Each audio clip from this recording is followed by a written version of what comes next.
Assalamualaikum warahmatullahi wabarakatuh. Saya Nadila Syabani dan rekan saya Maria Rusmelinda Ronapani akan menjelaskan analisis pertanyaan proyek TI.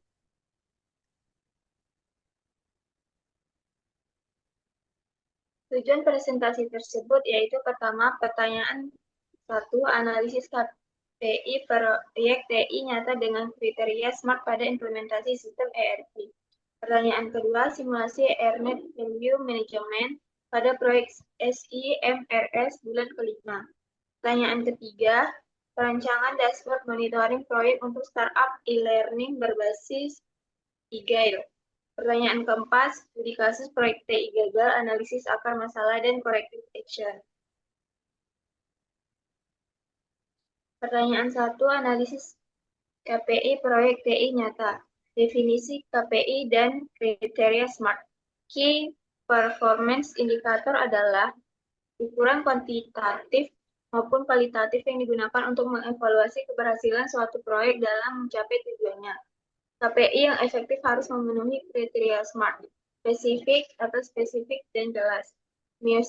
Measurable, dapat diukur secara objektif, achievable, realistis dan dapat dicapai, relevan dengan tujuan proyek, dan time-bound, memiliki batas waktu yang jelas. Konteks proyek TI terpilih, proyek yang dipilih sebagai studi kasus adalah implementasi sistem enterprise research planning di sebuah perusahaan manufaktur menengah di Indonesia. Proyek ini mencakup integrasi modul keuangan, pengadaan, produksi, dan sumber daya manusia dengan durasi 12 bulan dan anggaran total 800 juta rupiah.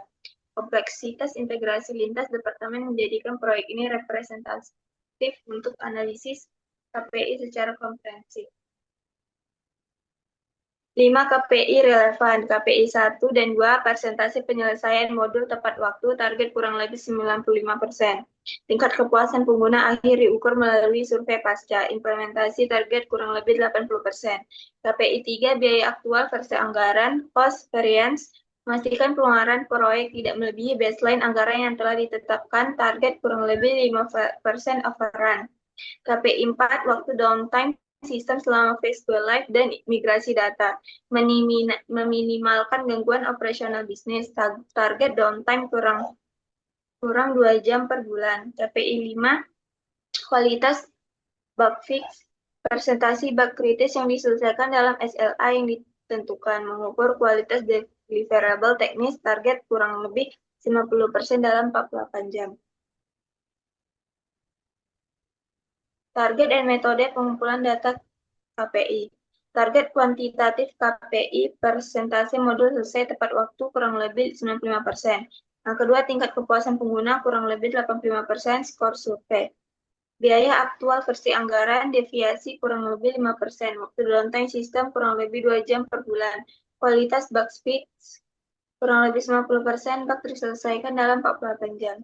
Metode pengumpulan data, laporan harian, pembaruan status tugas oleh tim pengembang setiap hari kerja. Survei pengguna, kuesioner kepuasan dikirim setiap akhir fase implementasi.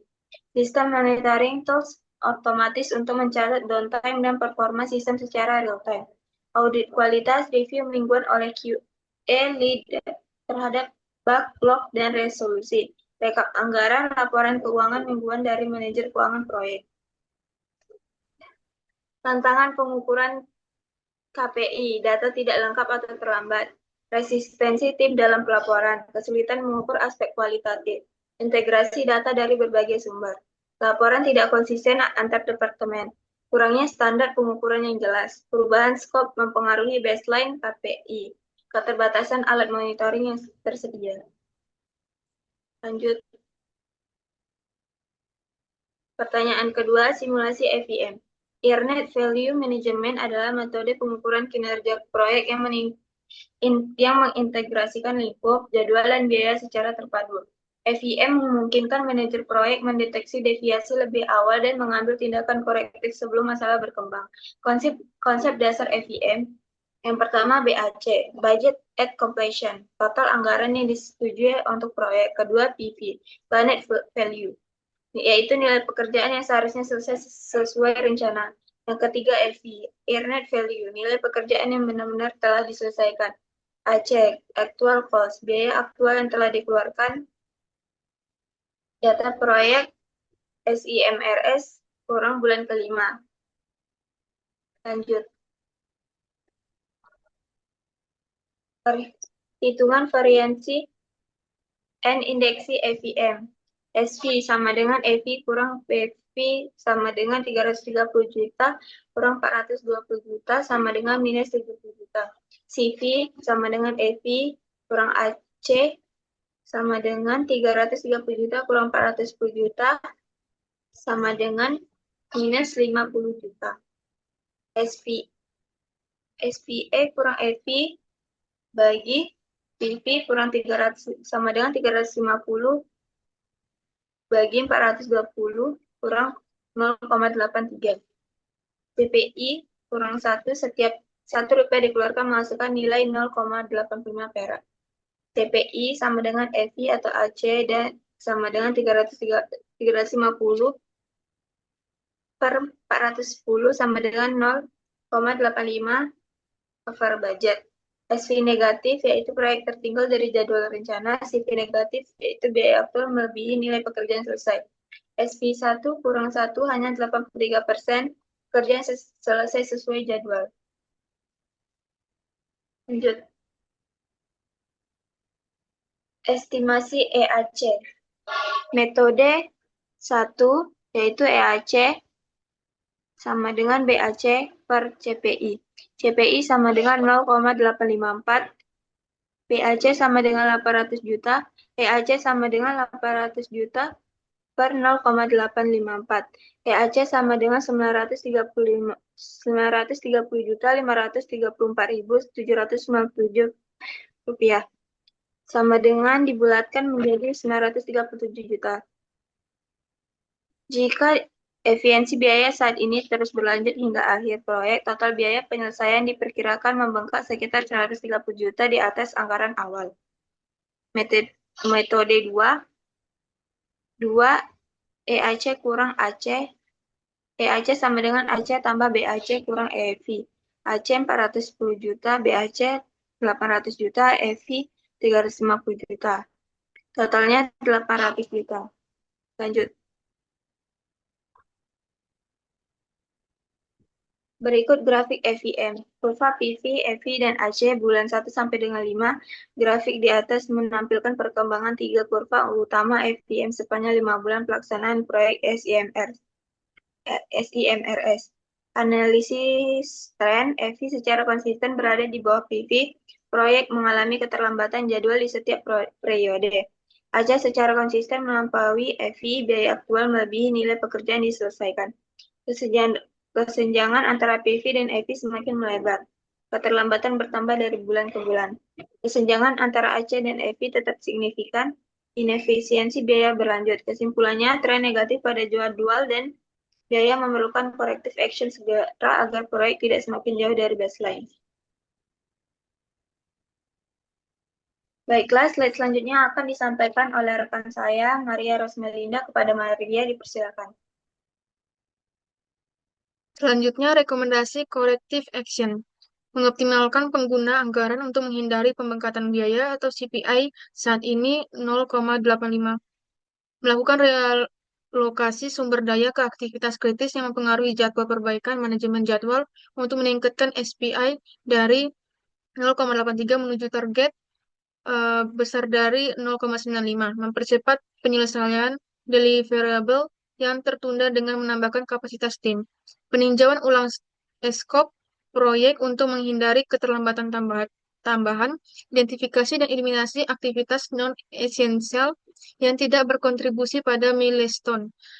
Monitoring lebih ketat setiap minggu dengan pembaruan data EVM secara rutin skala segera kepada sponsor proyek jika deviasi melebihi ambang batas yang ditetapkan. Selanjutnya, menjawab pertanyaan ketiga, perencanaan dashboard monitoring proyek. Konteksnya startup platform learning yang menggunakan metodologi Agile atau Scrum membutuhkan dashboard monitoring proyek yang komprehensif dan real-time, yang memastikan setiap sprint berjalan sesuai rencana. Tujuan dashboardnya memantau kemajuan proyek secara virtual dan struktur di setiap iterasi sprint Yang kedua, mendukung pengambilan keputusan yang cepat dan berbasis data bagi project manager dan tim. Yang ketiga, memberikan transparansi kepada seluruh stakeholder mengenal status proyek terkini. Yang keempat, mendeteksi potensi risiko dan deviasi sejak dini sebelum berdampak pada deliverable. Dashboard dirancang untuk memenuhi kebutuhan tiga lapisan pengguna, tim teknis, manajemen, dan klien, dengan tampilan yang disesuaikan berdasarkan kebutuhan informasi masing-masing pihak. Komponen dashboard. Yang pertama, burn down chart. Memvisualisasi sisa pekerjaan versus waktu dalam setiap sprint untuk memantau kemajuan tim secara harian. Yang kedua ada KPI cards dan status overview. Kartu ringkasan sprint completion rate, book rate, dan on-time delivery, dilengkapi status tugas, to do, in progress, lalu done. Selanjutnya, velocity card, yaitu menampilkan jumlah story point yang diselesaikan per sprint sebagai dasar estimasi kapasitas tim ke depan. Selanjutnya, risk indicators dan resource allocation. Indikator risiko real-time dengan threshold peringatan, grafik alokasi, sumber daya per anggota tim, dan per sprint. Frekuensi update dan penanggung jawab. Yang pertama, burn down check, yaitu update harian, lalu velocity chart, update per sprint, KPI chart, yaitu update mingguan, task status, update harian, lalu penanggung jawab, scrum master, penanggung jawab project manager, lalu penanggung jawab seluruh tim. Early warning indicator dan threshold. Indikator peringatan dini dan ambang batas dashboard monitoring. Sprint velocity kurang dari 75% dari rata-rata historis. Peringatan kuning, tim perlu review kapasitas dan hambatan sprint. Book backlog besar dari 20% dari total sprint scope. Peringatan merah, skala segera ke project manager dan tim QA. Waktu penyelesaian tugas melebihi estimasi kurang dari 10%. Peringatan kuning, evaluasi ulang estimasi dan distribusi beban kerja. SPI kurang dari 0,85 selama 2 sprint berturut-turut, yaitu peringatan merah, yang artinya corrective action jadwal wajib dilakukan. CPI kurang dari 0,90 dengan peringatan kuning, yaitu review penggunaan anggaran dan efisiensi sumber daya. Dukungan dashboard. Yang pertama, tim teknis fokus pada kemajuan sprint, harian, dan deteksi risiko teknis secara real-time. Yang kedua, manajemen overview, KPI, dan status proyek untuk mendukung pengambilan keputusan strategis. Yang ketiga, klien transparansi, progres proyek, dan update milestone penting secara berkala. Yang keempat, semua pihak satu sumber data terpadu yang akurat dan mudah diakses oleh seluruh stakeholder. Lalu menjawab pertanyaan yang keempat, studi kasus proyek ITI gagal, Sistem Informasi Manajemen Rumah Sakit atau SIMRS, Provinsi Proyek. SIMRS ini merupakan proyek pengembangan sistem informasi terintegrasi untuk jaringan 12 rumah sakit daerah dengan anggaran total 4,2 miliar dan durasi secara 18 bulan. Proyek dihentikan pada bulan ke-14 setelah menghabiskan 87% anggaran namun hanya menghasilkan 40% deliverable yang diharapkan. Kegagalan signifikan yang dialami. Yang pertama, keterlambatan jadwal lebih dari 6 bulan dari baseline. Yang kedua, cost overrun sebesar 35% dari anggaran yang dialokasikan. Sistem tidak dapat diintegrasikan dengan infrastruktur rumah sakit yang ada. Tingkat adopsi pengguna hanya mencapai 22% dari target 90%. Proyek akhirnya dihentikan dan digantikan dengan solusi vendor pihak ketiga. Dampak terhadap organisasi. Yang pertama, kerugian finansial langsung dan biaya pengadaan ulang sistem baru. Yang kedua, gangguan operasional layanan kesehatan selama masa transisi. Yang ketiga, menurunnya kepercayaan stakeholder terhadap kapasitas manajemen proyek internal. Akar penyebab. Yang pertama, KPI tidak jelas dan tidak terukur. Target KPI tidak didefinisikan secara smart, tidak ada baseline pengukuran kerja, kurangnya kontrol siklus proyek yang efektif, tidak ada penerapan EVM dalam proyek, pelaporan status proyek tidak dilakukan rutin, deviasi jadwal dan biaya tidak terdeteksi dini, review dan corrective action tidak terstruktur. Siklus kontrol proyek yang ideal. Yang pertama, perencanaan KPI, tetapkan KPI yang jelas, spesifik, dan struktur SMART sejak awal proyek sebagai acuan keberhasilan. Yang kedua, monitoring berkala, lakukan pemantauan rutin menggunakan EVM dan laporan status untuk mendeteksi deviasi lebih awal. Yang ketiga, review status rutin, adakan rapat review mingguan untuk mengevaluasi progres risiko dan kendali yang dihadapi tim. Yang keempat, corrective action, ambil tindakan korektif segera saat ditemukan deviasi agar proyek kembali sesuai rencana.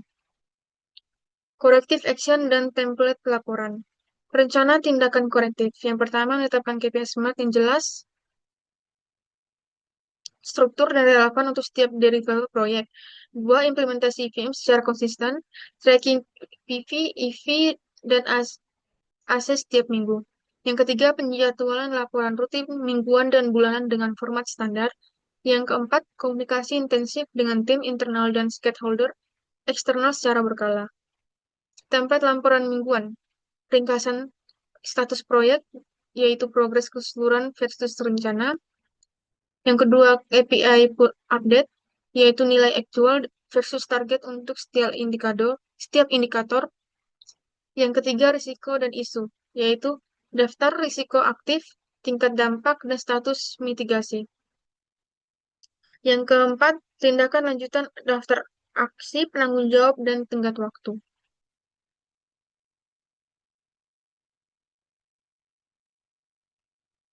Baiklah, sekian presentasi dari kelompok kami. Mohon maaf jika ada kesalahan. Saya tutup dengan wassalamualaikum warahmatullahi wabarakatuh.